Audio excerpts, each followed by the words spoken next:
The Yellow Dwarf. Andrew Lang. Once upon a time, there lived a queen who had been the mother of a great many children, and of them all only one daughter was left. But then she was worth at least 1,000. Her mother, who, since the death of the king, her father, had nothing in the world she cared for so much as this little princess, was so terribly afraid of losing her that she quite spoiled her, and never tried to correct any of her faults.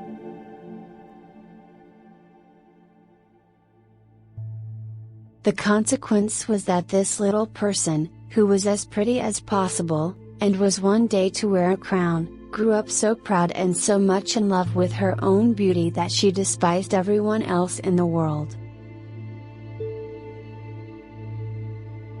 The queen, her mother, by her caresses and flatteries, helped to make her believe that there was nothing too good for her. She was dressed almost always in the prettiest frocks, as a fairy, or as a queen going out to hunt, and the ladies of the court followed her dressed as forest fairies. And to make her more vain than ever, the queen caused her portrait to be taken by the cleverest painters and sent it to several neighboring kings with whom she was very friendly. When they saw this portrait they fell in love with the princess of every one of them, but upon each it had a different effect. One fell ill, one went quite crazy, and a few of the luckiest set off to see her as soon as possible, but these poor princes became her slaves the moment they set eyes on her. Never has there been a gayer court. 20 delightful kings did everything they could think of to make themselves agreeable, and after having spent ever so much money in giving a single entertainment thought themselves very lucky if the princess said "That's pretty." All this admiration vastly pleased the queen. Not a day passed but she received 7,000 or 8,000 sonnets, and as many elegies, madrigals, and songs, which were sent her by all the poets in the world. All the prose and the poetry that was written just then was about Bellissima, for that was the princess's name, and all the bonfires that they had were made of these verses, which crackled and sparkled better than any other sort of wood. Bellissima was already 15 years old, and every one of the princes wished to marry her, but not one dared to say so. How could they when they knew that any of them might have cut off his head 5 or 6 times a day just to please her, and she would have thought it a mere trifle, so little did she care.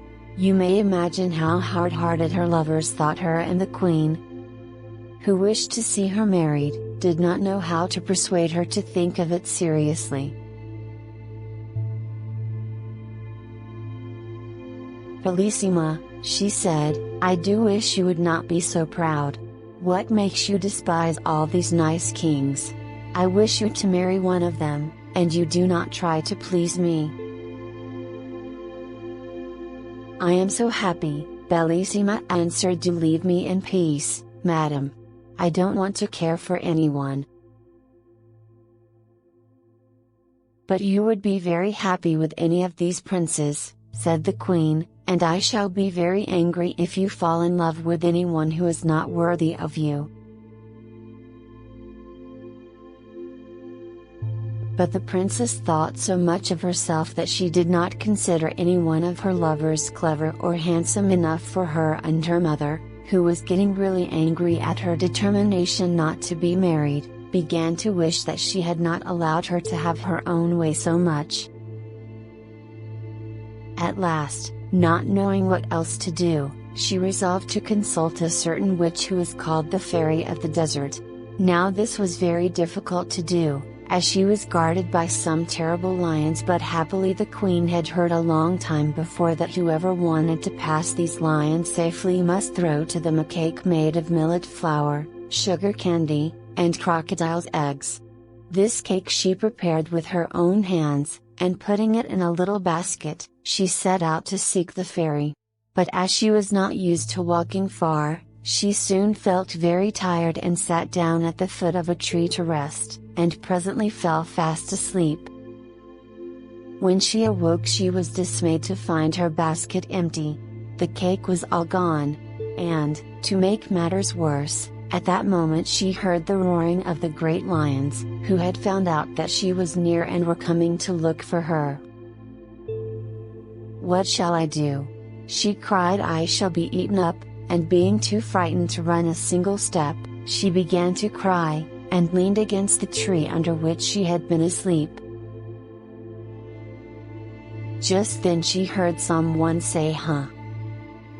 She looked all around her, and then up the tree, and there she saw a little tiny man, who was eating oranges. "Oh, Queen," said he, "I know you very well, and I know how much afraid you are of the lions, and you are quite right too, for they have eaten many other people, and what can you expect, as you have not any cake to give them?" "I must make up my mind to die," said the poor Queen. "Alas! I should not care so much if only my dear daughter were married." "Oh! You have a daughter," cried the Yellow Dwarf, who was so called because he was a dwarf and had such a yellow face, and lived in the orange tree. "I'm really glad to hear that, for I've been looking for a wife all over the world. Now, if you will promise that she shall marry me, not one of the lions, tigers, or bears shall touch you."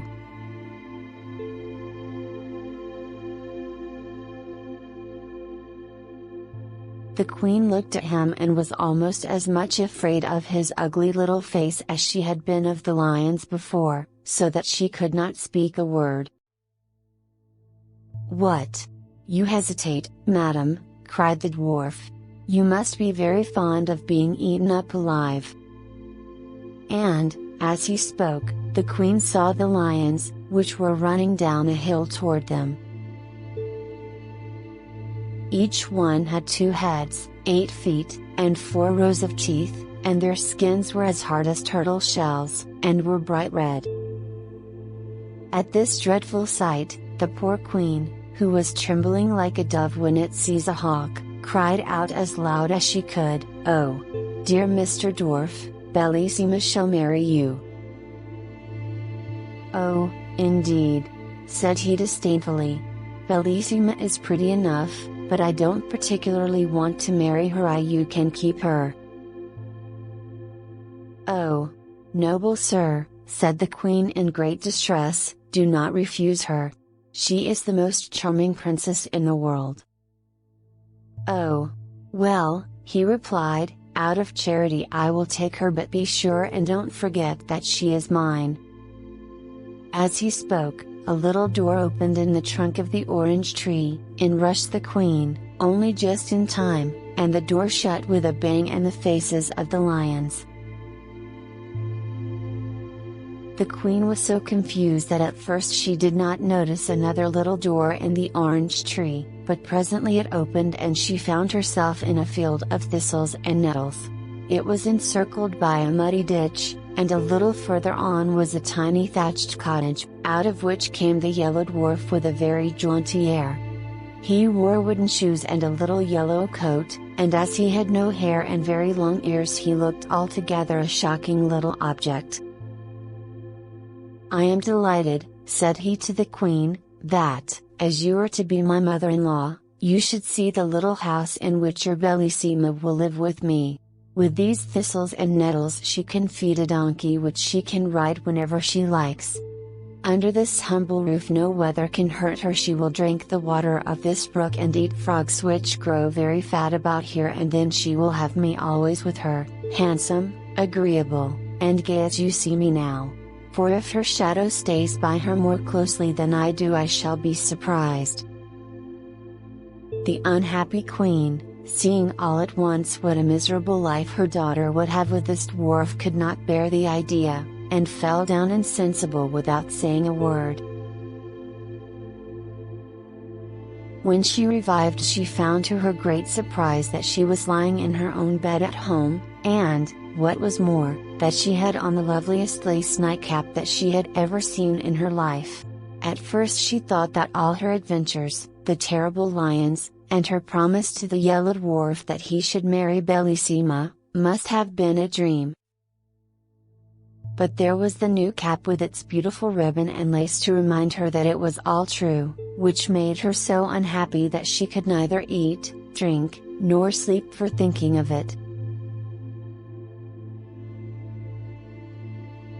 The princess, who, in spite of her willfulness, really loved her mother with all her heart, was much grieved when she saw her looking so sad, and often asked her what was the matter, but the queen, who didn't want her to find out the truth, only said that she was ill, or that one of her neighbors was threatening to make war against her.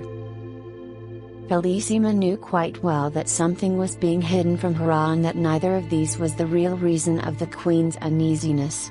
So she made up her mind that she would go and consult the fairy of the desert about it, especially as she had often heard how wise she was, and she thought that at the same time she might ask her advice as to whether it would be as well to be married, or not.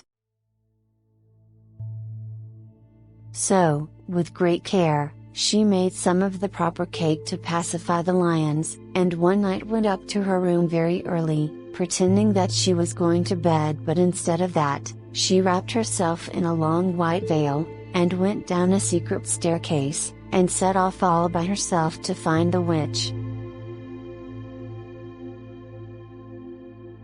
But when she got as far as the same fatal orange tree, and saw it covered with flowers and fruit, she stopped and began to gather some of the oranges, and then, putting down her basket, she sat down to eat them.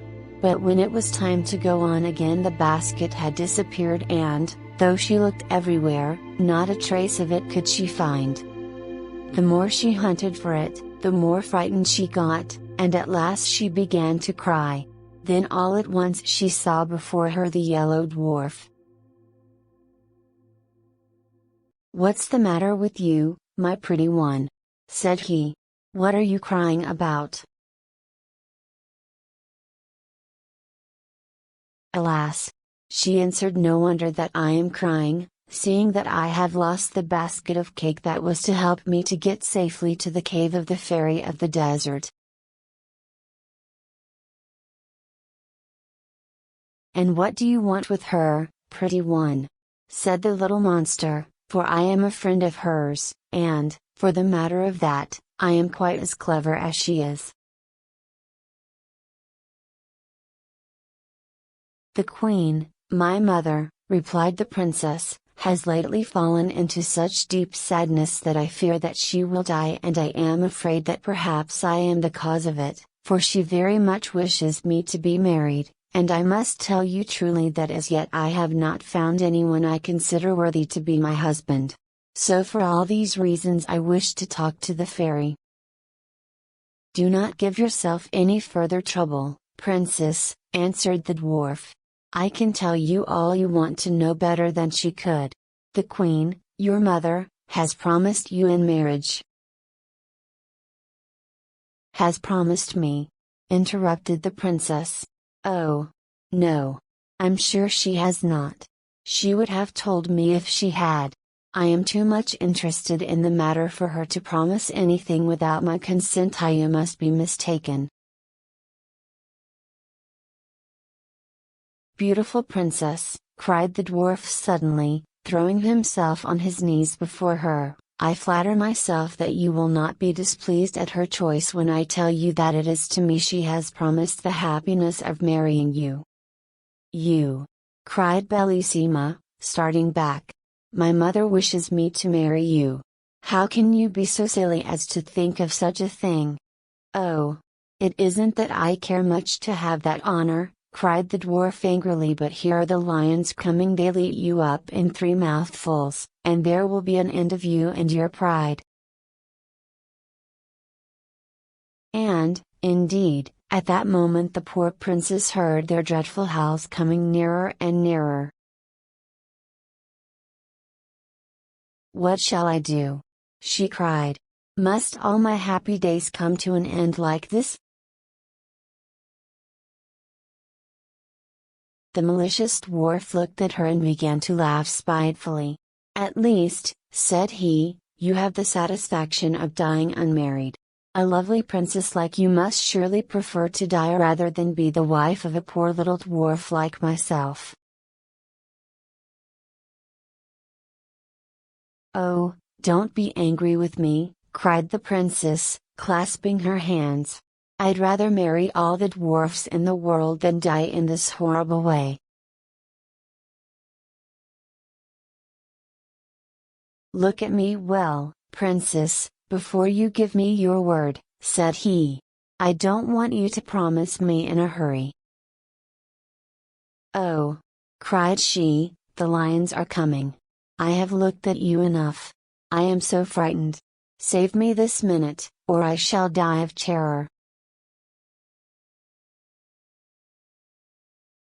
Indeed, as she spoke she fell down insensible, and when she recovered she found herself in her own little bed at home. How she got there she could not tell, but she was dressed in the most beautiful lace and ribbons, and on her finger was a little ring, made of a single red hair, which fitted so tightly that, try as she might, she could not get it off. When the princess saw all these things, and remembered what had happened, she, too, fell into the deepest sadness, which surprised and alarmed the whole court, and the queen more than anyone else. 100 times she asked Bellissima if anything was the matter with her, but she always said that there was nothing.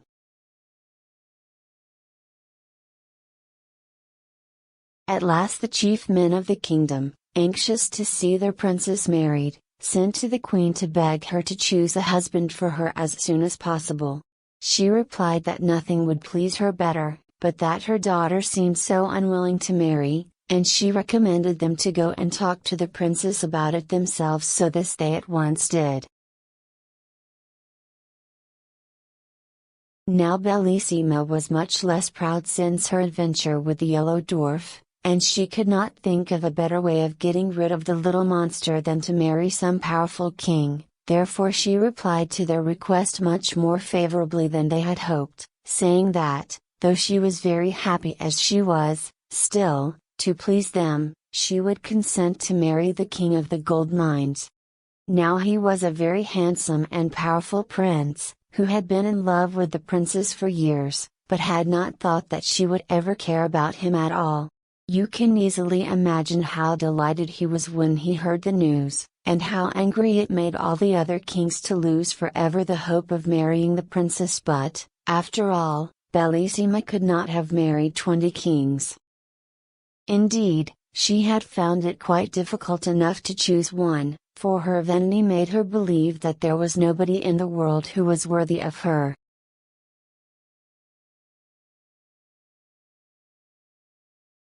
Preparations were begun at once for the grandest wedding that had ever been held at the palace. The king of the gold mines sent such immense sums of money that the whole sea was covered with the ships that brought it.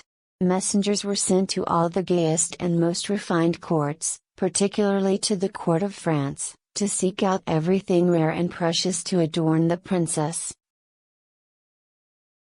Although her beauty was so perfect that nothing she wore could make her look prettier. At least that is what the king of the gold mines thought, and he was never happy unless he was with her. As for the princess, the more she saw of the king the more she liked him. He was so generous, so handsome and clever, that at last she was almost as much in love with him as he was with her. How happy they were as they wandered about in the beautiful gardens together, sometimes listening to sweet music. And the king used to write songs for Bellissima. This is one that she liked very much.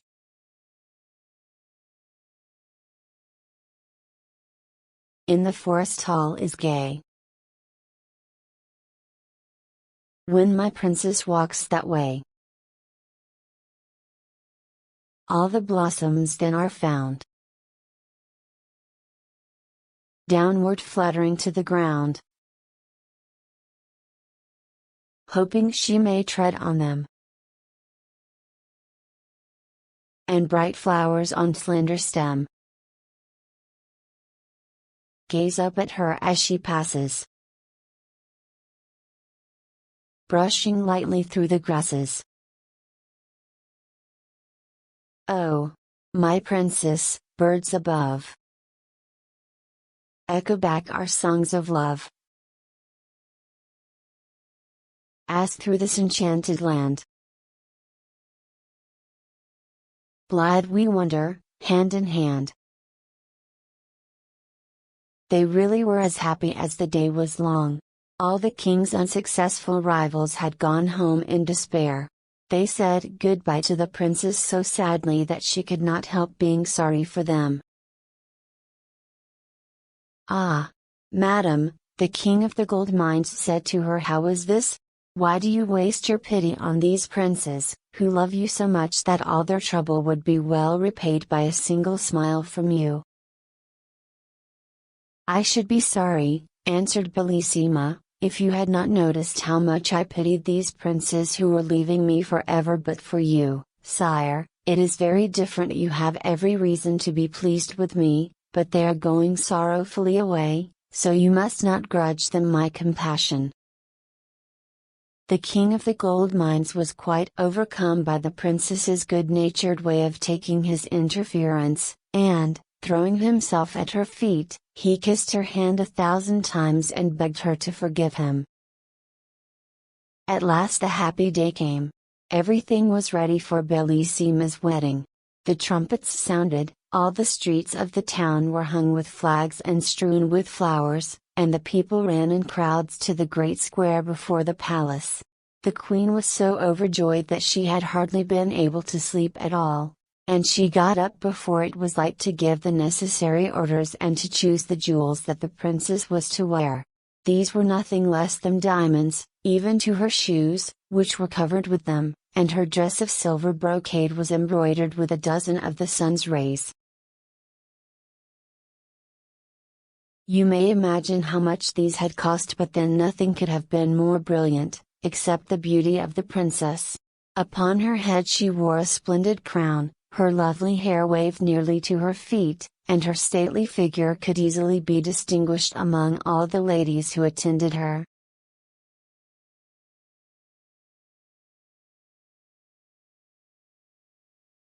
The king of the gold mines was not less noble and splendid. It was easy to see by his face how happy he was, and everyone who went near him returned loaded with presents, for all round the great banqueting hall had been arranged 1,000 barrels full of gold, and numberless bags made of velvet embroidered with pearls and filled with money. Each one containing at least 100,000 gold pieces, which were given away to everyone who liked to hold out his hand, which numbers of people hastened to do. You may be sure indeed, some found this by far the most amusing part of the wedding festivities. The queen and the princess were just ready to set out with the king when they saw, advancing toward them from the end of the long gallery, 2 great basilisks. Dragging after them a very badly made box. Behind them came a tall old woman, whose ugliness was even more surprising than her extreme old age. She wore a ruff of black taffeta, a red velvet hood, and a farthingale all in rags, and she leaned heavily upon a crutch. This strange old woman, without saying a single word, hobbled 3 times round the gallery, followed by the basilisks, then stopping in the middle, and brandishing her crutch threateningly, she cried, "Ho, ho, queen! Ho, ho, princess! Do you think you are going to break with impunity the promise that you made to my friend the Yellow Dwarf?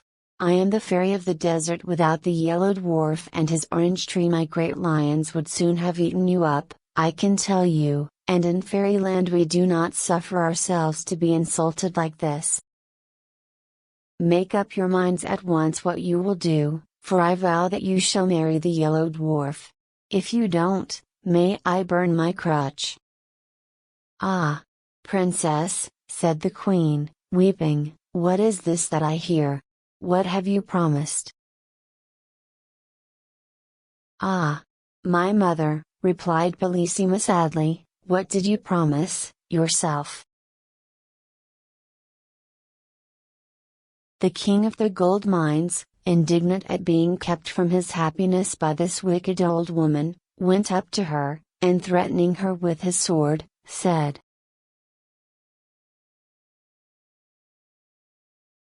"Get away out of my country at once, and forever, miserable creature, lest I take your life, and so rid myself of your malice." He had hardly spoken these words when the lid of the box fell back on the floor with a terrible noise, and to their horror out sprang the Yellow Dwarf, mounted upon a great Spanish cat. "Rash youth!" he cried, rushing between the fairy of the desert and the king. "Dare to lay a finger upon this illustrious fairy! Your quarrel is with me only. I am your enemy and your rival. That faithless princess who would have married you is promised to me. See if she has not upon her finger a ring made of one of my hairs. Just try to take it off, and you will soon find out that I am more powerful than you are." "Wretched little monster!" said the king, "do you dare to call yourself the princess's lover, and to lay claim to such a treasure? Do you know that you are a dwarf tat? You are so ugly that one cannot bear to look at you, on that I should have killed you myself long before this if you had been worthy of such a glorious death."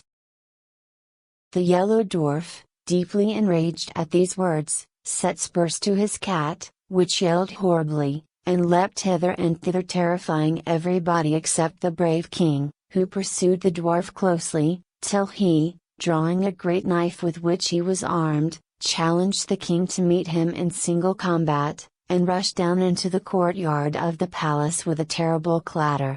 The king, quite provoked, followed him hastily, but they had hardly taken their places facing one another, and the whole court had only just had time to rush out upon the balconies to watch what was going on, when suddenly the sun became as red as blood, and it was so dark that they could scarcely see at all. The thunder crashed, and the lightning seemed as if it must burn up everything. The two basilisks appeared, one on each side of the bad dwarf, like giants, mountains high, and fire flew from their mouths and ears, until they looked like flaming furnaces. None of these things could terrify the noble young king, and the boldness of his looks and actions reassured those who were looking on, and perhaps even embarrassed the Yellow Dwarf himself, but even his courage gave way when he saw what was happening to his beloved princess. For the fairy of the desert, looking more terrible than before, mounted upon a winged griffin, and with long snakes coiled round her neck, had given her such a blow with the lance she carried that Bellissima fell into the queen's arms bleeding and senseless. Her fond mother, feeling as much hurt by the blow as the princess herself, uttered such piercing cries and lamentations that the king, hearing them, entirely lost his courage and presence of mind.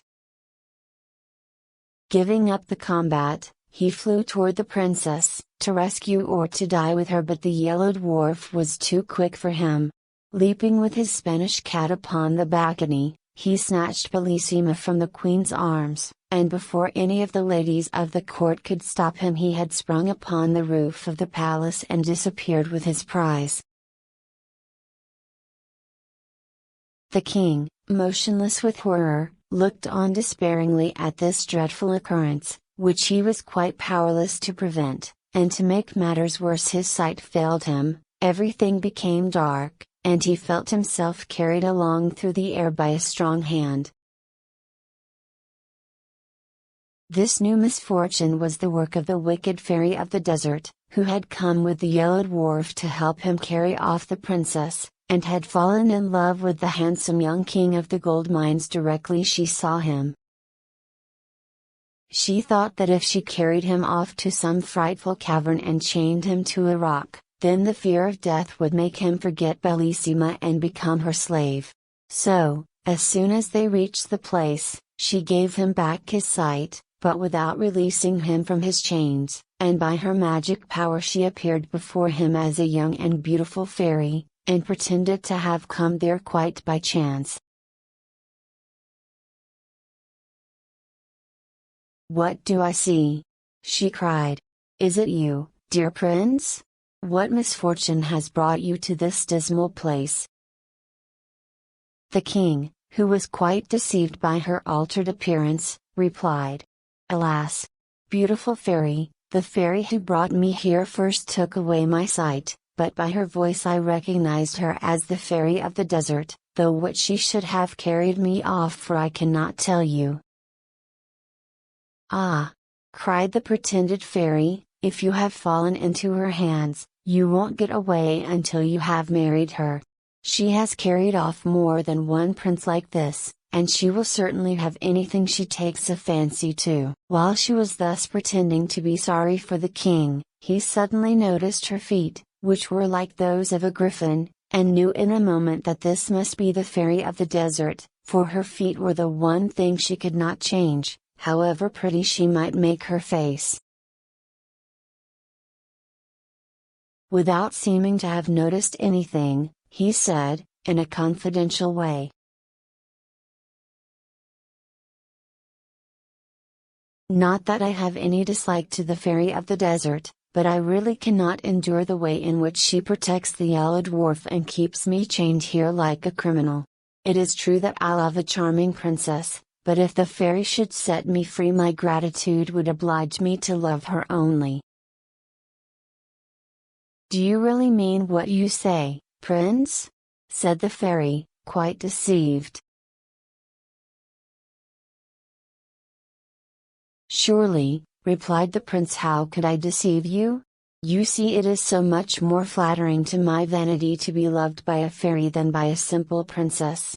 But, even if I am dying of love for her, I shall pretend to hate her until I am set free."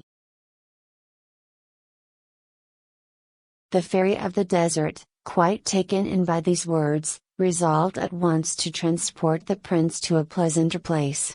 So, making him mount her chariot, to which she had harnessed swans instead of the bats which generally drew it, away she flew with him.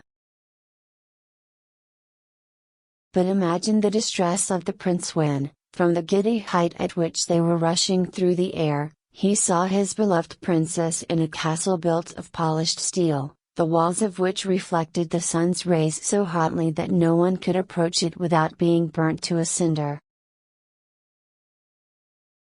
Bellissima was sitting in a little thicket by a brook, leaning her head upon her hand and weeping bitterly, but just as they passed she looked up and saw the king and the fairy of the desert. Now, the fairy was so clever that she could not only seem beautiful to the king, but even the poor princess thought her the most lovely being she had ever seen. "What?" she cried, "was I not unhappy enough in this lonely castle to which that frightful yellow dwarf brought me? Must I also be made to know that the king of the gold mines ceased to love me as soon as he lost sight of me? But who can my rival be, whose fatal beauty is greater than mine?" While she was saying this, the king, who really loved her as much as ever, was feeling terribly sad at being so rapidly torn away from his beloved princess, but he knew too well how powerful the fairy was to have any hope of escaping from her except by great patience and cunning. The fairy of the desert had also seen Bellissima, and she tried to read in the king's eyes the effect that this unexpected sight had had upon him. "No one can tell you what you wish to know better than I can," said he. "This chance meeting with an unhappy princess for whom I once had a passing fancy, before I was lucky enough to meet you, has affected me a little, I admit, but you are so much more to me than she is that I would rather die than leave you."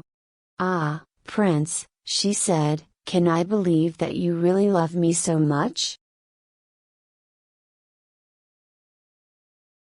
"Time will show, madam," replied the king, "but if you wish to convince me that you have some regard for me, do not, I beg of you, refuse to aid Bellissima." "Do you know what you are asking?" said the fairy of the desert, frowning, and looking at him suspiciously. "Do you want me to employ my art against the yellow dwarf, who is my best friend, and take away from him a proud princess whom I can but look upon as my rival." The king sighed, but made no answer. Indeed, what was there to be said to such a clear-sighted person? At last they reached a vast meadow, gay with all sorts of flowers. A deep river surrounded it, and many little brooks murmured softly under the shady trees, where it was always cool and fresh. A little way off stood a splendid palace, the walls of which were of transparent emeralds. As soon as the swans which drew the fairy's chariot had alighted under a porch, which was paved with diamonds and had arches of rubies, they were greeted on all sides by thousands of beautiful beings, who came to meet them joyfully, singing these words: "When love within a heart would reign, useless to strive against him 'tis. The proud but feel a sharper pain, and make a greater triumph his." The Fairy of the Desert was delighted to hear them sing of her triumphs. She led the king into the most splendid room that can be imagined, and left him alone for a little while, just that he might not feel that he was a prisoner. But he felt sure that she had not really gone quite away, but was watching him from some hiding place.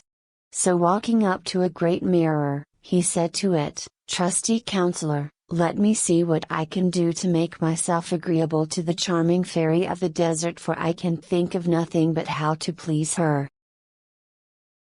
And he at once set to work to curl his hair, and, seeing upon a table a grander coat than his own, he put it on carefully. The fairy came back so delighted that she could not conceal her joy. "I am quite aware of the trouble you have taken to please me," said she, "and I must tell you that you have succeeded perfectly already. You see, it is not difficult to do if you really care for me." The king, who had his own reasons for wishing to keep the old fairy in a good humor, did not spare pretty speeches, and after a time he was allowed to walk by himself upon the seashore. The Fairy of the Desert had by her enchantments raised such a terrible storm that the boldest pilot would not venture out in it, so she was not afraid of her prisoners being able to escape, and he found it some relief to think sadly over his terrible situation without being interrupted by his cruel captor. Presently, after walking wildly up and down, he wrote these verses upon At the last sand may with I his stick. upon this shore Lighten my sorrow with soft tears. Alas, alas, I see no more my love, who yet my sadness cheers. And thou, O raging, stormy sea, stirred by wild winds, from depth to height, thou hold'st my loved one far from me, and I am captive to thy might. My heart is still more wild than thine, for fate is cruel unto me. Why must I thus in exile pine? Why is my princess snatched from me? Oh, lovely nymphs, from ocean caves, who know how sweet true love may be, come up and calm the furious waves, and set a desperate lover free. While he was still writing, he heard a voice which attracted his attention in spite of himself. Seeing that the waves were rolling in higher than ever, he looked all round, and presently saw a lovely lady floating gently toward him upon the crest of a huge billow. Her long hair spread all about her. In one hand she held a mirror, and in the other a comb, and instead of feet she had a beautiful tail like a fish, with which she swam. The king was struck dumb with astonishment at this unexpected sight, but as soon as she came within speaking distance, she said to him, "I know how sad you are at losing your princess and being kept a prisoner by the fairy of the desert. If you like, I will help you to escape from this fatal place, where you may otherwise have to drag on a weary existence for 30 years or more." The king of the gold mines hardly knew what answer to make to this proposal. Not because he did not wish very much to escape, but he was afraid that this might be only another device by which the fairy of the desert was trying to deceive him. As he hesitated, the mermaid, who guessed his thoughts, said to him, "You may trust me, I am not trying to entrap you. I am so angry with the Yellow Dwarf and the fairy of the desert that I am not likely to wish to help them, especially since I constantly see your poor princess, whose beauty and goodness make me pity her so much, and I tell you that if you will have confidence in me, I will help you to escape." "I trust you absolutely," cried the king, "and I will do whatever you tell me, but if you have seen my princess, I beg of you to tell me how she is and what is happening to her." "We must not waste time in talking," said she. "Come with me and I will carry you to the castle of steel, and we will leave upon this shore a figure so like you that even the fairy herself will be deceived by it." So saying, she quickly collected a bundle of seaweed, and, blowing it 3 times, she said, "My friendly seaweeds, I order you to stay here stretched upon the sand until the fairy of the desert comes to take you away." And at once the seaweeds became like the king, who stood looking at them in great astonishment, for they were even dressed in a coat like his, but they lay there pale and still as the king himself might have lain if one of the great waves had overtaken him and thrown him senseless upon the shore. And then the mermaid caught up the king, and away they swam joyfully together. In spite of the blow which the fairy of the desert gave her, the Yellow Dwarf compelled her to mount behind him upon his terrible Spanish cat. But she soon fainted away with pain and terror, and did not recover till they were within the walls of his frightful castle of steel.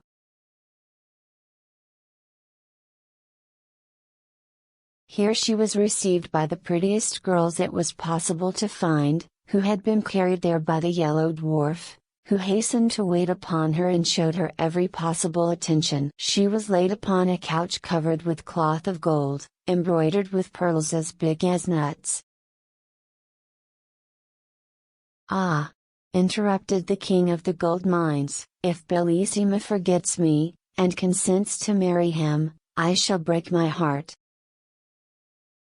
"You need not be afraid of that," answered the mermaid, "the princess thinks of no one but you, and the frightful dwarf cannot persuade her to look at him." "Pray go on with your story," said the king. "What more is there to tell you?" replied the mermaid. "Bellissima was sitting in the wood when you passed, and saw you with the fairy of the desert, who was so cleverly disguised that the princess took her to be prettier than herself. You may imagine her despair, for she thought that you had fallen in love with her." "She believes that I love her," cried the king. "What a fatal mistake! What is to be done to undeceive her?" "You know best," answered the mermaid, smiling kindly at him. "When people are as much in love with one another as you two are, they don't need advice from anyone else." As she spoke they reached the castle of steel, the side next the sea being the only one which the Yellow Dwarf had left unprotected by the dreadful burning walls.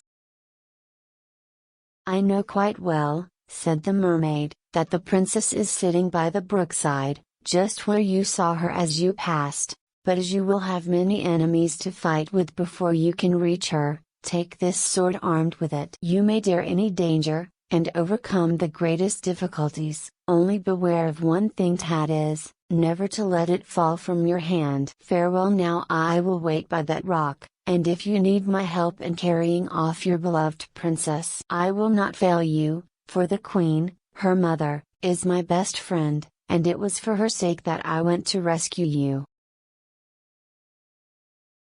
So saying, she gave to the king a sword made from a single diamond, which was more brilliant than the sun. He could not find words to express his gratitude, but he begged her to believe that he fully appreciated the importance of her gift, and would never forget her help and kindness.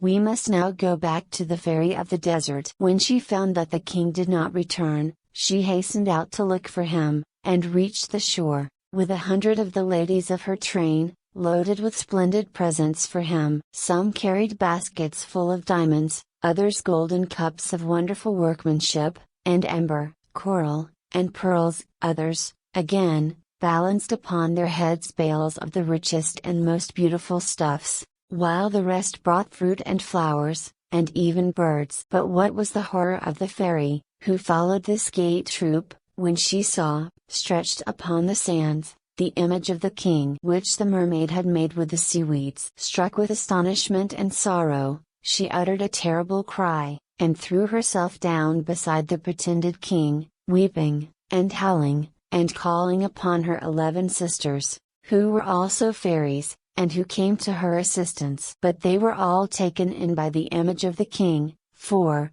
clever as they were, the mermaid was still cleverer, and all they could do was to help the fairy of the desert to make a wonderful monument over what they thought was the grave of the king of the gold mines. But while they were collecting jasper and porphyry, agate and marble, gold and bronze, statues and devices, to immortalize the king's memory, he was thanking the good mermaid and begging her still to help him, which she graciously promised to do as she disappeared, and then he set out for the castle of steel. He walked fast, looking anxiously round him, and longing once more to see his darling Bellissima, but he had not gone far before he was surrounded by 4 terrible sphinxes who would very soon have torn him to pieces with their sharp talons if it had not been for the mermaid's diamond sword. For, no sooner had he flashed it before their eyes than down they fell at his feet quite helpless, and he killed them with one blow. But he had hardly turned to continue his search when he met 6 dragons covered with scales that were harder than iron. Frightful as this encounter was, the king's courage was unshaken,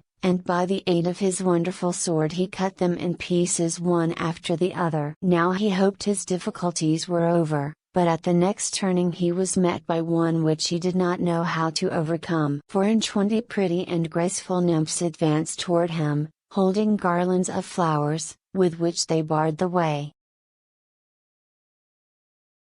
"Where are you going, Prince?" they said. "It is our duty to guard this place, and if we let you pass great misfortunes will happen to you and to us. We beg you not to insist upon going on. Do you want to kill 24 girls who have never displeased you in any way?"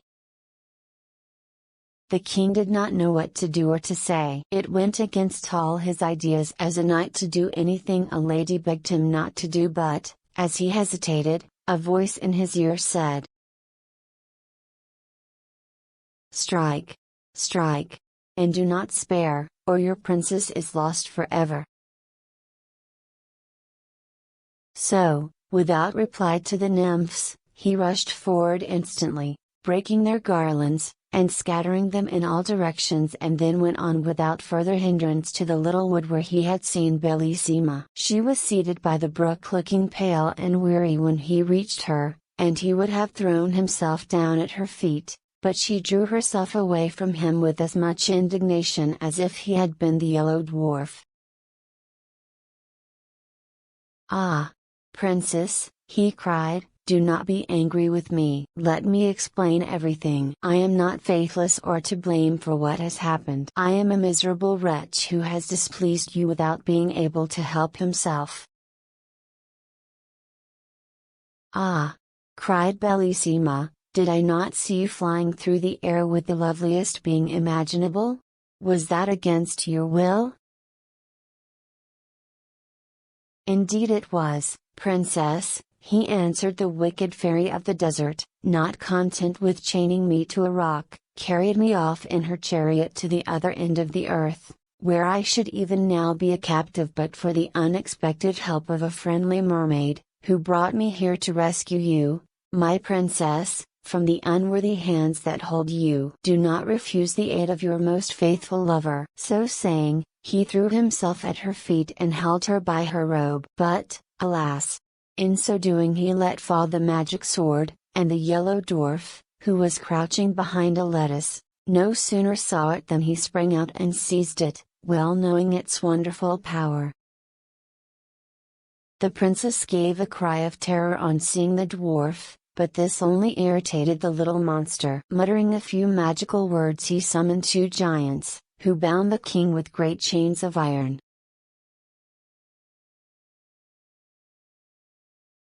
"Now," said the dwarf, "I am master of my rival's fate, but I will give him his life and permission to depart unharmed if you, princess, will consent to marry me." "Let me die 1,000 times rather," cried the unhappy king. "Alas!" cried the princess, "must you die? Could anything be more terrible?"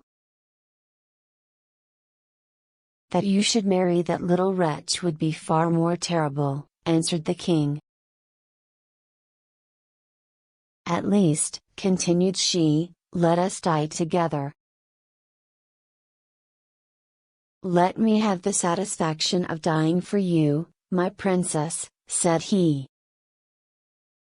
"Oh, no, no!"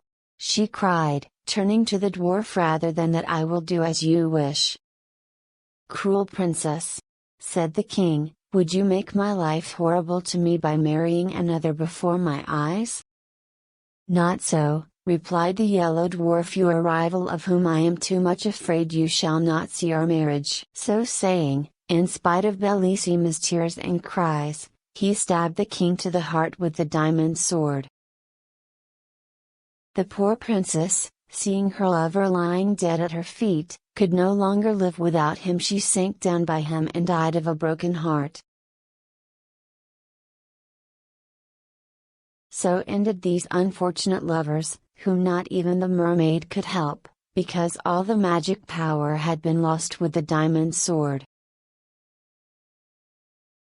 As to the wicked dwarf, he preferred to see the princess dead rather than married to the king of the gold mines and the fairy of the desert. When she heard of the king's adventures, pulled down the grand monument which she had built, and was so angry at the trick that had been played her that she hated him as much as she had loved him before.